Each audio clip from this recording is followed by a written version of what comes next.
There are currently more than 19.3 million nurses in the world. That's more than the population of Denmark, Honduras, and New Zealand combined. In America alone, there are 5.5 million nursing professionals, caring for over 8 million patients in need each day. In places like hospitals, doctors' offices, schools, and a whole lot more. But even with the large quantity of nurses, the quality of the profession remains at an all-time high. After all, not just anyone can be a nurse. It takes an individual with strength and endurance. In fact, the average nurse lifts around 1.8 tons a day, about the size of an Asian elephant. 4 miles, the average distance a nurse walks every day on the job. That's 28,288 miles traveled over their career, more than enough to make a complete trip around the world. Want to walk just a mile in their shoes? You'd better be a good multitasker. But becoming an expert in nursing doesn't happen overnight. It takes lots of education, and the hard work doesn't end there. On average, a nurse cares for 6 to 9 patients during a single shift. That many patients requires a lot of patience. Not to mention a lot of quick thinking, critical thinking, and not thinking about how full their bladders are. In all, nurses put in over 11 billion hours of work each year. And during that time, they not only encounter more urine, vomit, and finger painting than the average preschool teacher, they also face more injuries than construction workers and more assaults than police officers and prison guards. But those hardships are not in vain. Nurses not only extend the quality of our lives, nurses save lives. Throughout their lifetime, the average nurse will help save more than 90 patients. In fact, for every 10% increase in nurses, there is a 4% decrease in risk of death. Nurses also save our sanity during the best of times and the worst of times, constantly bestowing compassion, knowledge, and kindness, doing what no one else will do, in a way that nobody else can do it. Yes, nurses do so much. The least we can do is tell them how much they mean to us. And with 19.3 million of them out there, it shouldn't be hard to find one.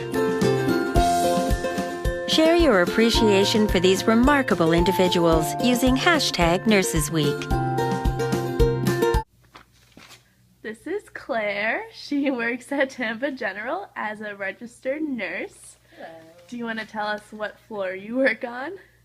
Hi, I'm Claire. I work on 5A at Tampa General Hospital. I am right now a cardiac nurse, but I actually rotate throughout the hospital, so I'll be on this floor for 8 weeks, and then starting in December, I'll be going to a different floor in any kind of medical surgical floor.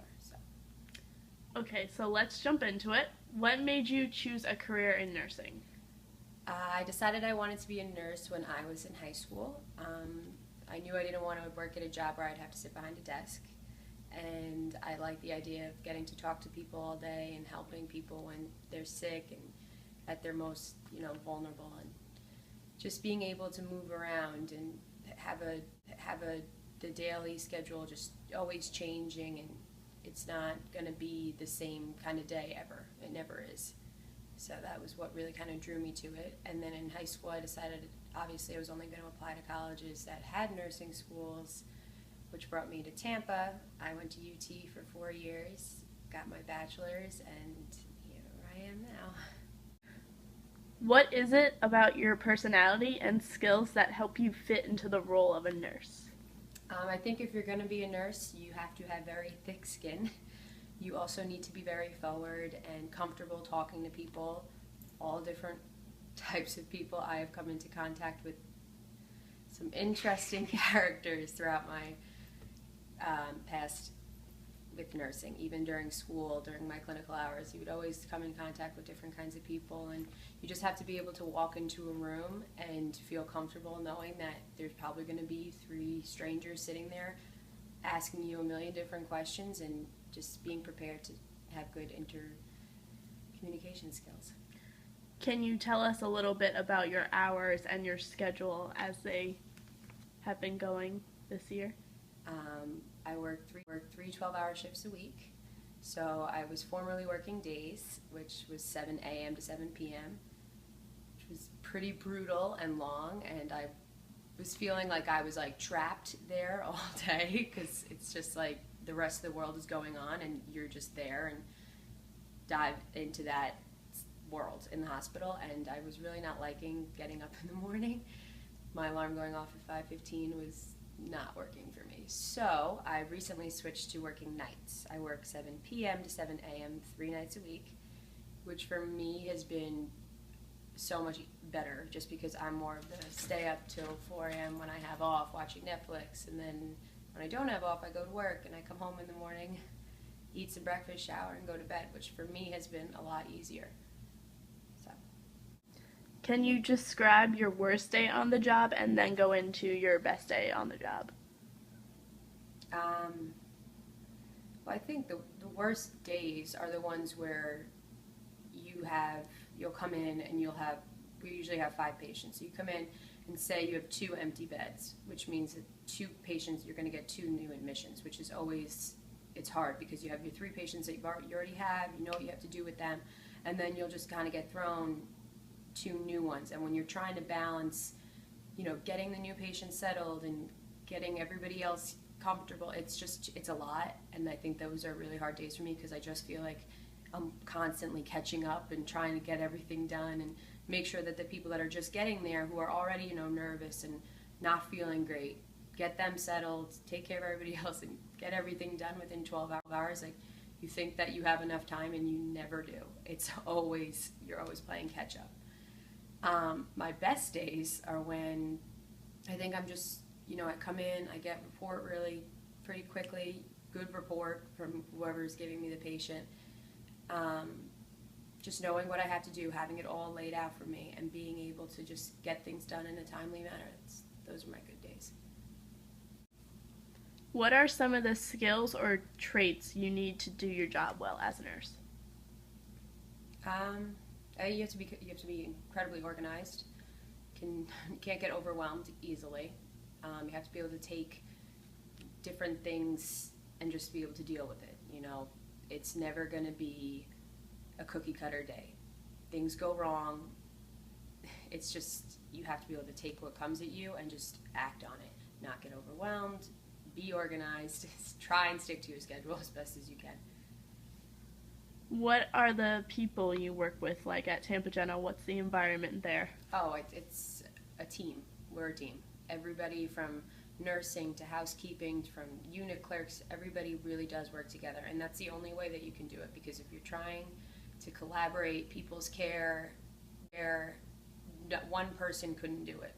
You need the whole team, and that is the best part about working there. I feel like any floor I've ever been on, everyone's very helpful, more than happy to lend a helping hand. So it's been really good for me too, especially as being a new nurse. I'm learning, and I've had great people orienting me and getting me ready to be a nurse on my own. Do you have a mentor that you follow or still keep in touch with from college? From college, I have friends that I graduated with that there's like 20 of us that graduated from UT that work at Tampa General now. So we are kind of like a tight knit. Like when I see them, we talk about how everything's going and stuff like that. And then mentor-wise, the woman that had oriented me when I first started at the hospital, first started working, I still keep in touch with her. She oriented me for 8 weeks, so we worked tight for a while, so now I still keep in touch with her. Do you plan to continue your education in nursing, or are you done? Or are you just going to continue working at Tampa General? What are your future plans? I plan on going back to school, probably go get to become a nurse practitioner, which is usually, grad school, and go from there. I probably will not stay in Tampa, no. Can you talk about all the volunteer work you have done for nursing? Well, let's see. Senior year, the big one that stands out to me is senior year. A bunch of us went to the Dominican Republic to volunteer at I guess you would call it like an outreach center, and we taught health, and it was interesting. It was 9 days in bunk beds, and we were kind of roughing it, but it was nice to, just get just step out of the world that we're so used to and go down there and just see how people live and how different it is, and to teach them about health and simple things that we grew up knowing, wash your hands and don't touch random stray dogs and stuff like that, are things that these children this was foreign to them. So it was great to go down and just experience something completely different from what I'm used to.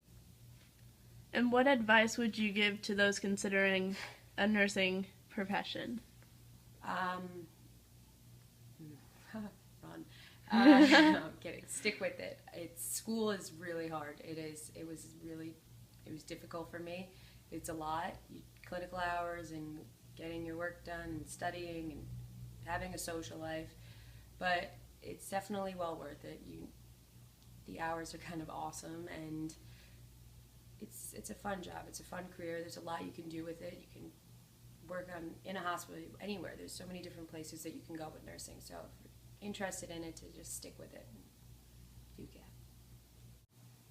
Can you tell us what you do with your patients on a day-to-day basis, like how many times you visit them and what they need and what exactly you do every day when you visit them? Visiting. You don't visit them.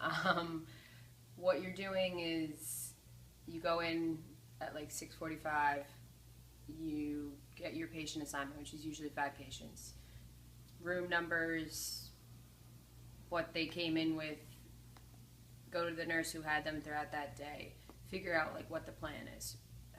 Are they having pain? Do they have tests they need to go to? Are results pending from tests? Lab results, because depending on what went on that day is going to dictate what you're going to do that night. So basically what I'll do is I'll get a report on all my patients, go in, say hello, introduce myself, explain to them, okay, listen, I'm going to assess you, listen to your lungs, your heart sounds, make sure everything's okay, make sure they're stable, and then get all their meds together. Any dressing changes that we have to do, that'll be done. If the doctor has, put in an order for them to get a chest x-ray or go for an echo or something like that, explain to them, they want you to do this. And just because, people come in, and in the medical field, we know what all this means, but most people don't, and they get nervous, and it's a lot of education about, well, they're giving you this medication because of this, or you have to go for this test because you came in for this. It's just, everything's always changing, and the biggest thing is educating people about why we're doing what we're doing, just to get them better and hopefully get them home in a timely manner. I'm in patients' rooms all day, all night, I guess.